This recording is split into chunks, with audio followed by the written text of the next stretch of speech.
प्रभु यीशु मसीह के मधुर और मीठे नाम में आज दिनांक 18 अक्टूबर दिन बुधवार को आप सब श्रोताओं का हार्दिक स्वागत करते हैं। आज के दिन के लिए जो वचन है वो लिया गया है याकूब की पत्री उसका पहला अध्याय 5 पद। वचन कहता है, पर यदि तुम में से किसी को बुद्धि की घटी हो तो परमेश्वर से मांगो, जो बिना उलाहना दिए सबको उदारता से देता है और उसको दी जाएगी।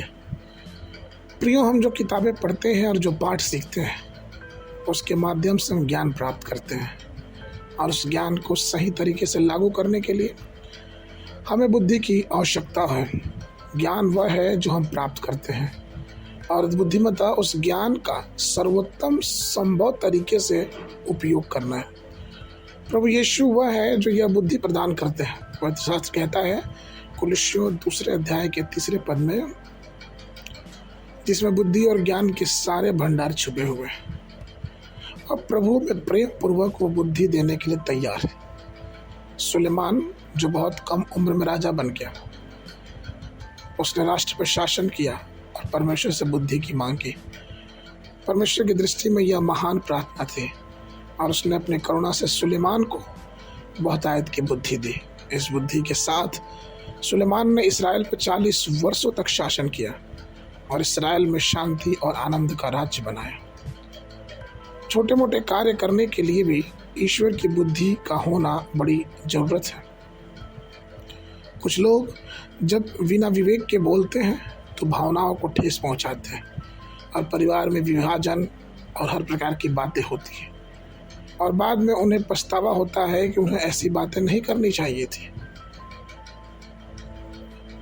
और इसे इन तरीके से कार्य नहीं करना चाहिए था। लेकिन यदि उन्होंने ईश्वर से सद्बुद्धि मांगी होती और उसकी वचन के अनुसार कार्य किया होता तो परमेश्वर ने उन्हें बुद्धि प्रदान की होती, क्योंकि वो समस्त बुद्धि का स्रोत है।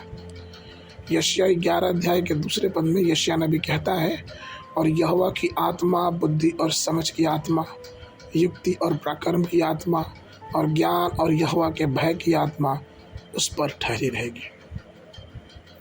अर्थात वो अपने लोगों को बुद्धि और ज्ञान की वाणी के माध्यम से अपनी बुद्धि प्रदान करता है।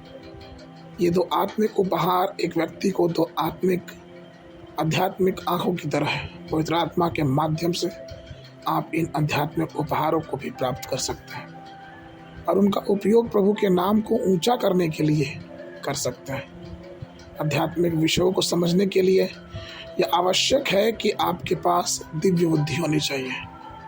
पहला कुरिन्थियों 1:5 में वचन कहता है कि उसमें होकर तुम हर बात में अर्थात सारे वचन और सारे ज्ञान के धनी हो गए।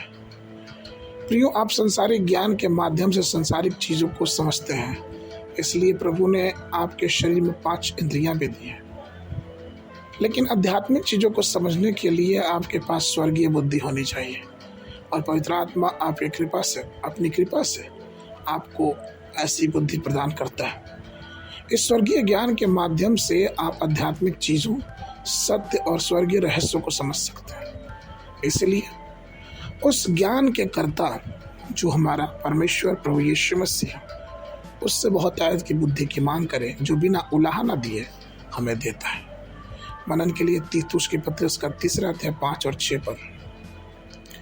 तो उसने हमारा उद्धार किया और यह धर्म के कामों के कारण नहीं जो हमने आप किए, पर अपनी दया के अनुसार नए जन्म के स्नान और पवित्र आत्मा के हमें नया बनाने के द्वारा हुआ, जिसे उसने हमारे उद्धारकर्ता यीशु मसीह के द्वारा हम पर अधिकाई से उडेला। बाइबल अध्ययन के लिए सुबह के समय यशायाह उसका 53, 54, 55 अध्याय, शाम के से 2 थिस्सलुनीयों की पत्री उसका 1 अध्याय। परमेश्वर आप सबको आशीष देवे। आशीष।